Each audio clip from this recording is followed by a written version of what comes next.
In a fast-paced world, many of us struggle with overthinking and worry that leaves us feeling overwhelmed or stuck. In this podcast, we will hear stories of successful individuals and have conversations on ways to reach our true potential by embracing every micro detail of our identity, especially the flaws that make us unique. This is your host, Maria Grace Woke. I'm a Filipino-American entrepreneur, psychotherapist, and mom of 2 boys. And my mission is to amplify diverse perspectives and experiences of anxiety and inspire your journey to wellness and fulfillment. Hello everyone, this is Maria Grace Woke. I'm your host, and I am so happy that you've joined us today to listen to my very first episode. And for this very first episode, I thought I'd do something a little different, and that is I'm going to share with you an interview that I did for Trish Talks. Now, I am the one being interviewed on this one, so you will get to know more about me as I will be the one answering the questions instead of asking them. So I thought that this would be a really good way for you to get to know me, your host, and also you'd get kind of an overview of what my podcast will be about. Trisha Miller is a good friend of mine. She's also a therapist in Houston, and you will get to know her more as I will also be having her on multiple times throughout the season, as we always have great conversations regarding mental health. So how about we just dive right on in? This is, again, Trisha Miller from Trish Talks interviewing me regarding self-care and burnout, and I hope you enjoy it. Hi, everyone. Thank you so much for joining us today. Today, we have Maria Grace Woke. She is a Filipino-American entrepreneur slash psychotherapist slash mom who's joining us from the Bay Area in California. I'm so thankful that she is on today. She's going to share some information about today's topic, which is self-care and burnout. I know we need a little more, we need to learn how to self-care more. And so I'm so thankful that she gets to join us today. Grace, I call her Grace. Tell us a little bit more about yourself. Tell our audience more about you and your life. Hi, Trisha. Thank you again for having me. I am grateful to be here. Again, thank you for the introduction. My name is Maria Grace Woke. Hello, everyone. Like she said, I am Filipino-American entrepreneur, a licensed psychotherapist here with a private practice in California. And I specialize in anxiety and trauma. I am an EMDR therapist. I use brain spotting. And I am a mom of 2 young boys. Just like Trisha, we both have same age boys, right? Right now they're like 8 and 10. I was born in the Philippines, and at a young age, my family and I immigrated to the United States, which makes me a 1.5 generation Filipino. That means I, moved here able to maintain the values, beliefs, and personality of my Filipino culture. But because I moved here at an early adolescence age, I still have the ability to further develop my values, beliefs, and personality in the United States. Yeah, thank you so much for sharing that background. And just to let audience members know, it's rare to have 2 Filipino-American therapists in the mental health field talk about topics like this, help people. I mean, we both help people who struggle with mood disorders, life transitions, life in general, especially with COVID. Mm-hmm. We are people who enjoy helping people, right, Grace? And I think that the reason why I want to talk about self-care and burnout is that sometimes in our culture, it's hard for us to take care of ourselves, right? Mm-hmm. And so, or hard to share that we struggle, we're struggling, or we face challenges. And so I just really think this is a really good, positive platform for us to share our knowledge, share experiences, and make it more human or normalized, right? Mm-hmm. Well, let's talk about burnout for a second.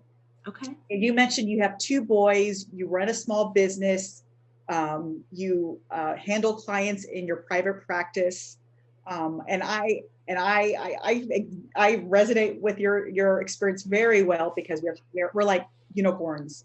I know that I'm burned out, but what is burnout to you? What is burnout? I think honestly, we are, and I'm hearing this a lot, reading about it a lot. We are in a burnout pandemic right now. I think Mm, coming from the global pandemic, being isolated for such a long time, I do believe that everyone is suffering from burnout. Like, I know all the helping professions, medical nurses, doctors, anyone who are caregivers are handling more than they can, and that leads to burnout. And I know that burnout, by definition, is that extended period of stress, right? When mm, we feel like nothing can be improved. right. But the term burnout is actually coined by an American psychologist named Herbert Freudenberger. Okay.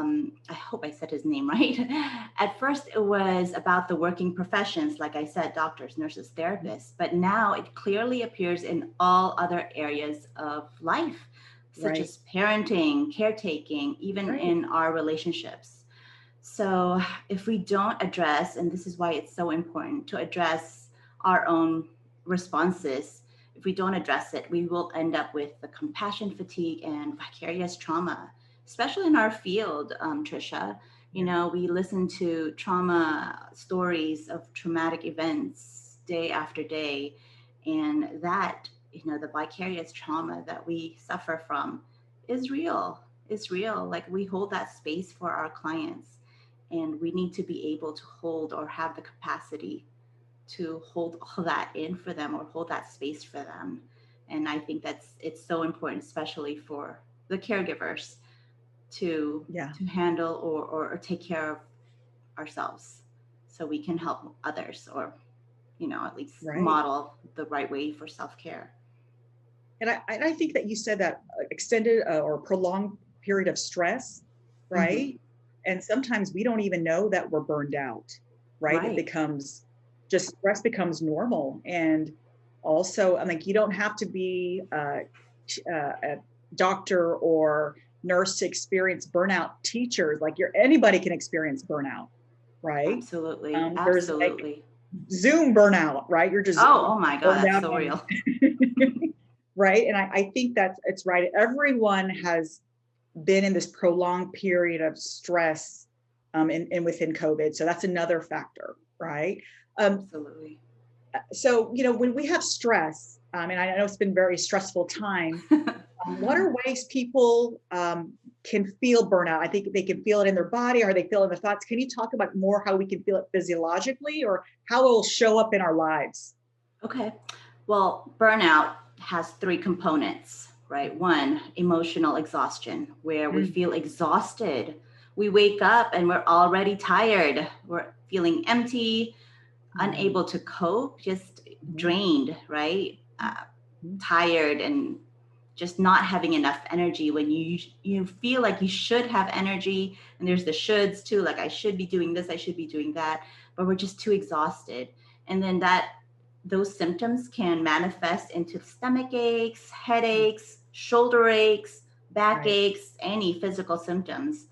There's the second part is just that decreased sense of accomplishment, Mm, where our performance are reduced. mm, It mm. affects our everyday tasks at work, at home, when caring for family members. It's just finding it hard to focus, to Mm, concentrate. mhm. It's just a list of not feeling creative enough, So you're like being feeling of tapped out, of drained, being right, E past E on the I guess on the fuel tank, right? We're right, depleted, right? Like depleted. in waking up and like feeling a sense of dread or drain that I don't have it in me, but I have to keep going, That's right? right. And many That's people right. do that, right? I got to keep going, Yeah, right? yeah, because we have to. Some people don't have a choice. That's true. That's right. Right. They have to get up, show up, and it could be life or death based on your profession. Got to keep Mm-hmm. going. Yeah, Um, and people have to work. People have to mhm, put food on the table, and some right, people don't have the choice. yeah, The third part is depersonalization, mm, and that's the feeling numb, disconnected from our own body, yeah, or just unconnected with your physical self. Because do mm. you ever like do you find yourself doing something and then you just completely just lost track of what the heck you were doing. Right, right. That's when you're tired, you're burnt out, your mind doesn't even want to be where you are or to be doing what you're doing. So those are clear signs that your body is telling you something. Your body's telling you to take a break, slow down, please take care of yourself, because So it your can body, manifest. Yeah, go ahead. I was going to say, your body will give you cues. And I think in a previous conversation, your body will give out signals, right? Correct. Or like, Yes. right? Signals for your body that things are not right. Like there's a out of body experience. You're not in sync with your body. Your body's like not in control, Yeah. right? Yes. And things are out of sync, right? Yeah, we're out of balance. And like I said, these are the symptoms of it, is just feeling like you can no longer do your job effectively. Just you can't be as creative as you once were. The physical and mental exhaustion, the sense of dread, Yes. and frequent feelings of anger or irritability. Right. Like Irritability. Yeah. you're completely always annoyed at everything. Even watching TV, you're like, you get annoyed at the character that you're watching. Just little things like that. You find things that are like, usually doesn't annoy you, but somehow everything triggers you. So those are the things to look out for. Short fuse, having a short fuse. Short fuse. And I think everybody who's watching this knows someone, or maybe it's yourself, that's experienced this. I know I have, when I have young children, if I'm like, just get annoyed, or I'm just tired. Mama's tired. I want to withdraw, and just take some, you can't think clearly. You're just irritable. You're not yourself. So I think everyone who's just taking care of someone, working hard, trying to keep up with surviving. And I know like the demands of work have increased, plus other life stressors can contribute to burnout. That was an excellent description. Thank you so much, Grace. I think you put it beautifully, and I love how you categorize in 3 things, right? What can people do to help with their burnout if they're feeling these things? What are some things that people can do? And I'm going to ask you to relate it to self-care, because I think that you and I talk about self-care, in our work. How does burnout and self-care, what is a relationship, you think? This is a great segue to self-care, because in order to prevent burnout, or at least be able to manage burnout, or even find the ability to know that you're about to be burnt out, Right. self-care is the key, right? Self-care is the answer. To me, at least, that's important. And to me, self-care is, how I define it, is being our own heroes for ourselves in our day-to-day lives. And it is prioritizing our individual wellness to maintain or gain that ideal level of overall health. And being our own heroes is just advocating for ourselves, loving ourselves, setting appropriate boundaries based on our values, so we can have that capacity to care for others. And not to go off tangent here, but it's for people of color, for Filipinos, just as as ourselves. Sometimes we find this difficult to look out for ourselves, and that can be a whole different topic in a later episode. But we have to really prioritize our well-being in order to prevent burnout from happening to us. And in my practice, I cover 7 main parts of self-care. Wow. And I make sure that my clients know to cover all aspects of self-care, because that encompasses just, your overall well-being. And one of them, the first one, is psychological self-care, and it's taking care of our mind, right? Such as practicing mindfulness, being present, aware, learning a new skill, or learning new things, right? To keep you engaged, keep your creativity flowing. The second one is physical self-care. And of course, we all know what that is. That's taking care of our body. Exercise, run. I love to run. I run every day. Oh yeah, she's on a streak. I think on your social media, it's got 200. Something. I am at 212 this morning. This morning after a walk with my boys, I did my run, did my quick 5K before this meeting, and that is day 212 of my running streak. I'm actually pretty proud of it. But yeah, it makes me feel good. It gets my brain going in the morning. It sets the intention for the day. Um, and another thing is getting enough sleep, of course, Oh, 7 to 8 hours. I'm pretty bad at this. I'm working on it. It's hard. sleep But yeah, hygiene. I mean, that's like always kind of like last, or like people discount sleep, right? Because I think in a culture where like, staying up late or pulling an all-nighter is kind of a badge of, you know, I'm an achiever or I'm a doer, but people need sleep, right? People absolutely. need I sleep. think it should be number one, I think, I should Absolutely. change it up. Sleep first and then your psychological self-care. Love it. I need to You change have a this up a sleep little. movement. Get sleep. Thanks. Yeah, I'm evolving as I go. The third one is emotional self-care, being able to navigate your emotions, managing stress Right. effectively, practicing self-compassion, making time to reflect on your feelings, allowing yourself to feel those feelings Hmm. as they arise, understanding them.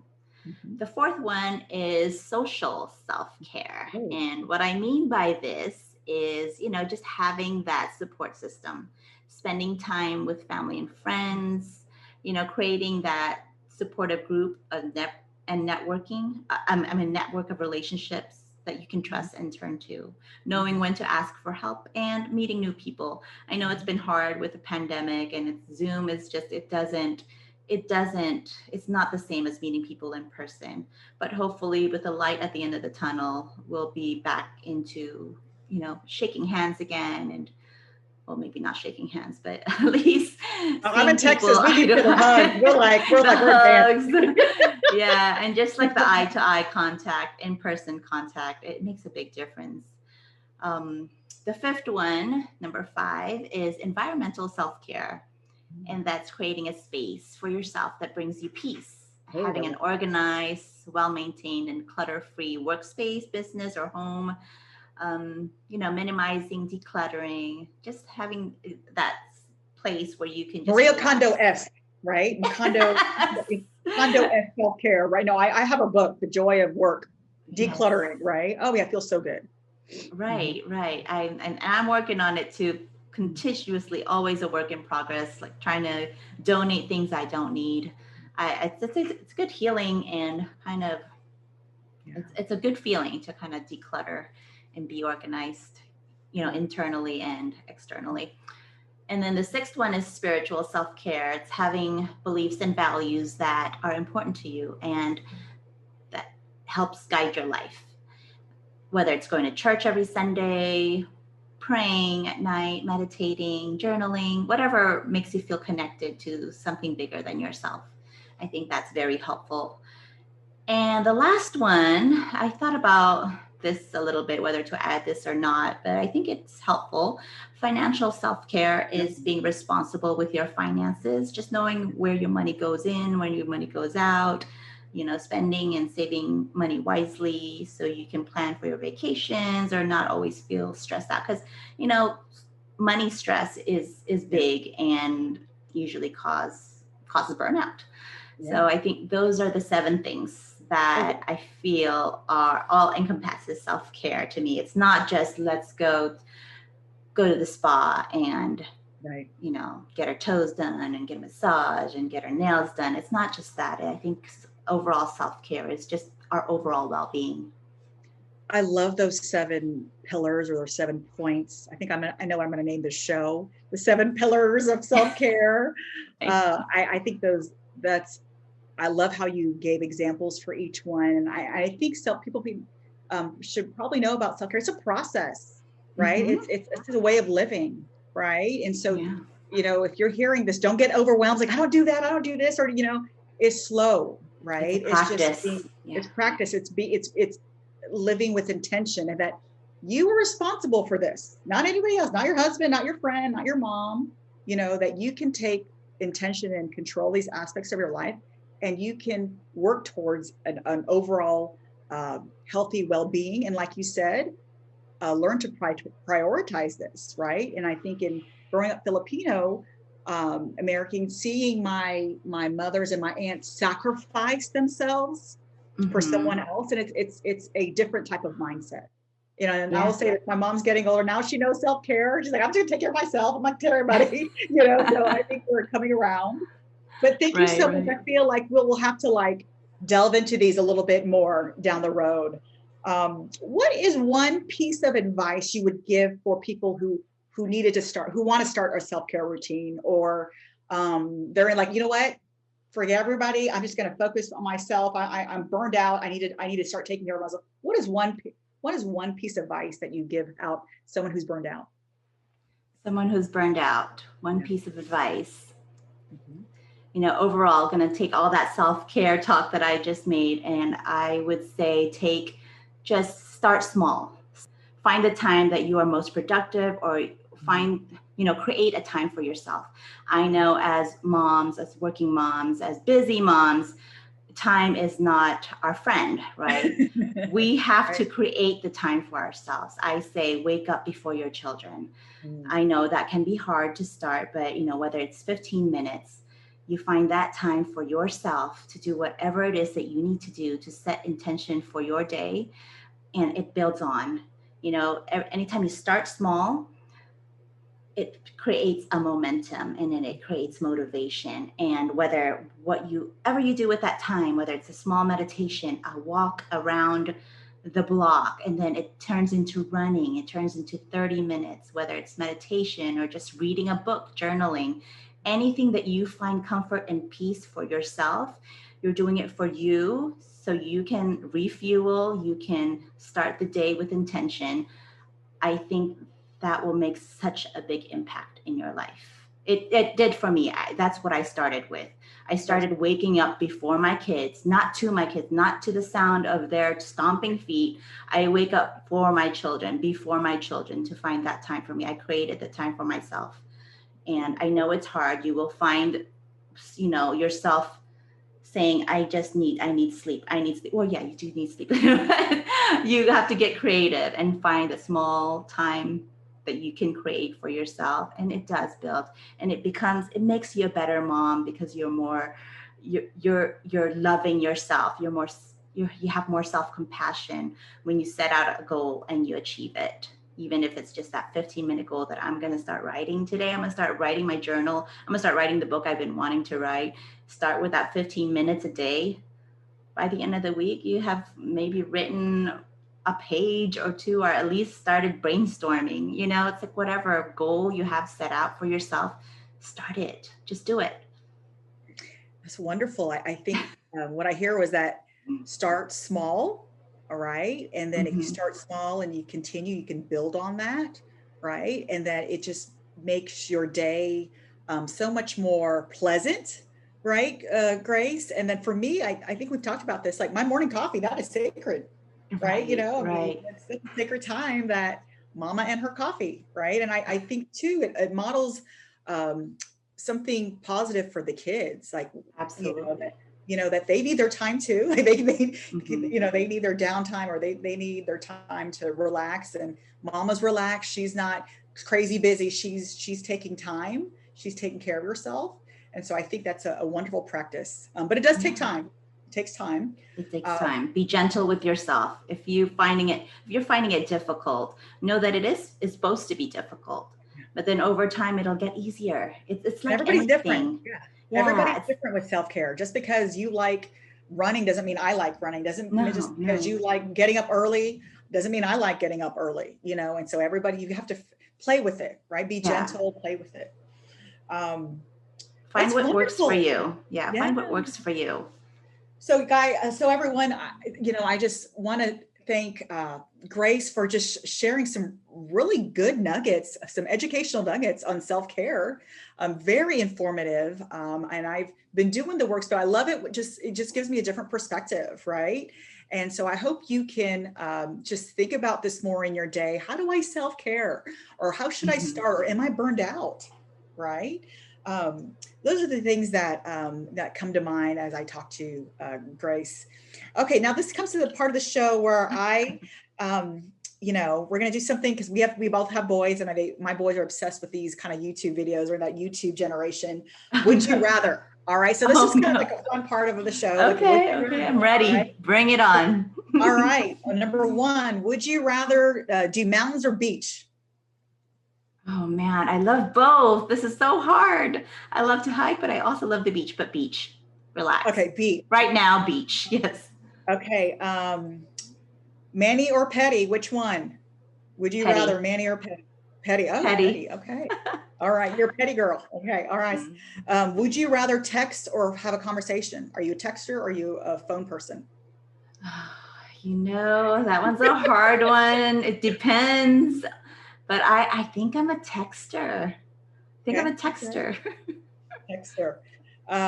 Running or walking? Running. Running, of course. Number 5, would you rather dine in or carry out? Dine in or carry out? Well, the pandemic, we've been doing a lot of carry out, but dine in now because dine in. Okay, dine in. Okay. I like to enjoy my food. We're Filipino. We love food. It's part of our culture. Mm-hmm. Okay. All right. Night owl or early bird? Are you early bird? Early bird. Definitely an early bird. Night owl. I'm just, I'm out. All right. Netflix or Disney? Netflix, you got kids. Netflix or Disney? I just saw a good movie from Disney last night. We just watched Luca. That was pretty cute. Oh my God, that was so good. We saw that. My son so cute, right? Mom was like, Mama, that's a very emotional movie. It was so good. Yeah. So, I mean, I really love Disney, but Netflix has all the good shows that I like too. That one's a tough one, but I might say Disney. Dancing or singing? Singing. Singing. Yes. Right. Singing makes me happy. Although I do like to dance. Okay. Singing makes me happy. Okay. Well, we're going to be at the karaoke in a year. Yes. I can't wait. We're going to be at the Not Your Typical Therapist Summit. Put a plug in for Ernesto Segomundo. So we'll be where as a panel speaker. So anyway, so that was my little Would You Rather segment. The last segment that we're going to close with is one of my favorites is gratitude. The idea that showing appreciation is part of keeping a healthy frame of mind, right? Kind of breaking future thinking or past thinking. So we're going to end with gratitude. What is one thing you are grateful for today? Today, right this very minute, I am so grateful for my health and my boys. Two things. Okay. My boys, because we just went out for a walk and I was just feeling I'm just watching them run around, and we walked all the way to Starbucks to grab coffee, and just seeing them, carefree. We didn't have much to do today in the morning, not much schedule because it's summer, slow down. So I'm just really grateful for this time, this moment, and here being with you and having this conversation. It's like a self-care bundle, right? Trifecta, right? Coffee, your boys, and walking, right? Yeah, and I did my run today too, all in the morning, all before noon. Well, thank you once again. How can for joining us today, Grace? I think it was just a wealth of information, and just you're so lovely to be around and very pleasant. And I'm always learning from you. Where can people find more about you? Again, thank you, Trisha, for having me. My handle on Instagram is Maria Grace Wolk. People can find me on my website at mariagracewolk.com. And shoot me an email at hellograce@mariagracewolk.com. I'd love to hear from you all, and thank you again for having me. All right. Wishing you the best, and we'll talk shortly, but good luck on your runs. All right. Thank you, Trisha. Maybe you'll join me one of these days. Remember, I'm coming to visit you. Bye. Bye. So that was so much fun. I hope you guys enjoyed that interview I did with Trisha Miller.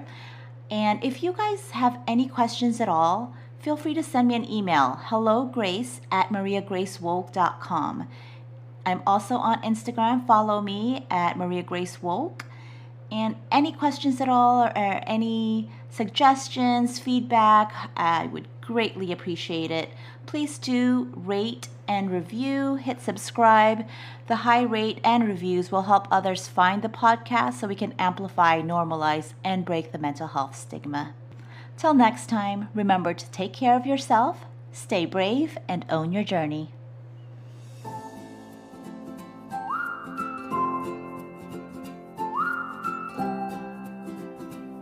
This podcast is designed to provide accurate and authoritative information in regards to the subject matter covered. This is given with the understanding that neither the host nor the guest are providing legal, mental health, or other professional information. If you need a professional, you should find one. This podcast does not substitute for personal professional services.